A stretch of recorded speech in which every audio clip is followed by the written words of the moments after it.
Hey, what's up, everyone? Welcome to Check Me. It's been a while, but I want to talk about this Odell Beckham situation, him signing with the Ravens. I won't go too much in details as it pertains to um, what I think about Lamar Jackson. I may cover it a little bit, but I want to talk about Odell Beckham's deal and then how they were able to sign him for $18 million, a 1 year, $18 million contract with $15 million guaranteed. Now, with this contract, I do want to state um, they 18 million for 1 year for Odell Beckham. I think he's worth it. I think Odell Beckham is a premier receiver in this league.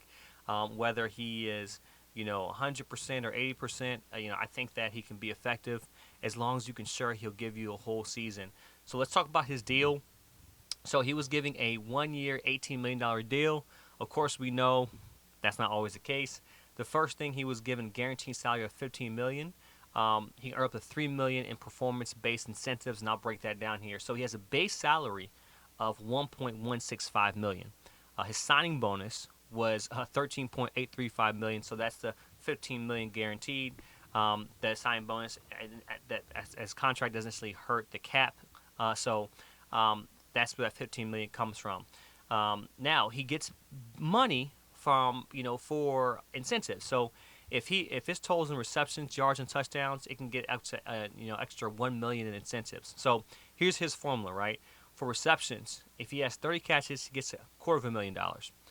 If he gets 40 catches, he gets $500,000. If he gets 50 catches, he gets three-fourths of $1 million, 75,000. And if he gets 60 catches, or if he leads the team in receptions, he gets $1 million. So if he has 60 receptions this year, he gets an extra $1 million. That will count towards his incentives. Same thing with yardage. If he gets 250 yards, he gets a quarter of a million. A quarter of a million. If he gets 500 yards, he gets half a million. If he gets 750 yards, 750,000. And then if he gets 1,000 yards, he gets 1 million. Or if he leads the team in receiving yards, he gets 1,000. He gets $1 million. So that's where his 2 million will come from, right? So 1 million from receptions, 1 million from yardage, and of course touchdowns. We know he's a goal, the red zone king. So for receiving touchdowns, he gets, of course, if he gets 3, he gets a quarter of a million. If he gets 5, he gets half a million. If he gets 7, he gets 750,000. If he gets 9, or if he leads the team in receiving touchdowns, he gets 1 million. So how were they able to? And I'll talk about a little bit more of this as far as in the Lamar Jackson situation. How were the Ravens able to sign him to this deal and pay him out? So Odell Beckham had 4 voidable years on his deal. So the cap hits only 3.9 million in 2023 as opposed to the full 15 million, because remember that's his bonus as well as his base salary, which is 15 million. So essentially, what a voidable year is, it's almost like a dummy year. When a player gets injured or leaves a certain team, they give it essentially dummy years towards his contract, and it doesn't affect them. So it's almost like hey, this year he's not saying he's not going to get paid for that year, but it's almost like he doesn't get paid for that year, and it's because it's a avoidable dummy year, and then he gets paid out on on the same year, but on the same exact contract. The question is Odell Beckham worth it? I think he's worth it. If you have a healthy Bateman, you have Odell Beckham. You have Nelly, who can spread the field as well too, and then you have Andrews in the middle. Yeah, you have a solid squad, a solid offense. You can, that team can make the playoffs with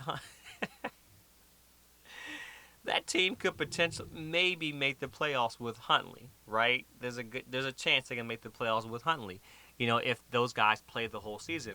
But the thing is, and I've always said this, Bateman is pretty much like Odell Beckham 2.0. I feel like they're the same type of player. They do well when it comes to finding spots in zones. They know how to get open in man coverage. They can run the route tree to a T. They can turn a slant to. They have big playmaking ability.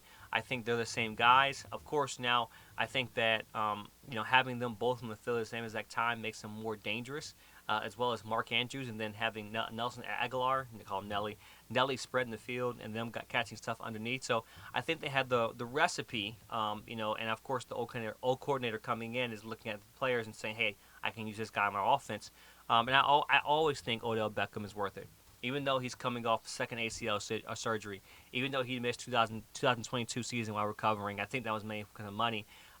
Lamar Jackson was excited to see him, see him back. They said that Lamar Jackson was recruiting him in this process, right? We'll see. Odell Beckham pretty much had a clear understanding that Lamar Jackson was going to be there in 2023. Here's how I feel about that. I think that Odell Beckham signing, Odell Beckham didn't care who he went to. It wasn't like, oh, I'm going to go to Baltimore because Lamar Jackson's going to be there. No, he was willing to go anywhere. He begged for the Giants to come, the Browns, the Rams. He begged for everybody to come get him. Odell Beckham was just trying to find a team that could pay him, right? And it was not, for Odell Beckham, it was not about, oh, I want to play to win a Super Bowl. It was about just playing football again. Someone taking a chance with him. Do I think that Lamar Jackson's going to stay? I don't know this means anything. And there's a lot that I will talk about in another video. I won't go deep into it. But it pertains to how Lamar Jackson works for the Ravens, especially with the signing of Odell Beckham. Now, like I said, it's only a $3.9 million hit against their cap space. But I don't even think it even matters the fact that if Lamar Jackson's going to be there or not for Odell Beckham. For him, he was shopping himself everywhere. He was begging the NFL to play again. He held a workout for himself as well too. It was just mainly find someone who can take a chance with him. And Baltimore has taken chance with many washed up receivers, not washed up, but many receivers. You had Sammy Watkins who came. You had who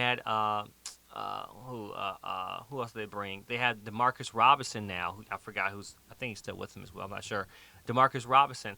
They're willing to take more of a chance for a receiver because they haven't drafted well or brought a big name receiver in since Lamar Jackson's been here. So I don't think it makes a huge difference as far as Lamar Jackson staying or not. Whether he recruited or not. I will cover more of this in a different video. But I think mainly I want to talk about Odell Beckham's contract and then why I think it doesn't really make a difference as far as Lamar Jackson staying or not. And I'll talk about more of that in a different video.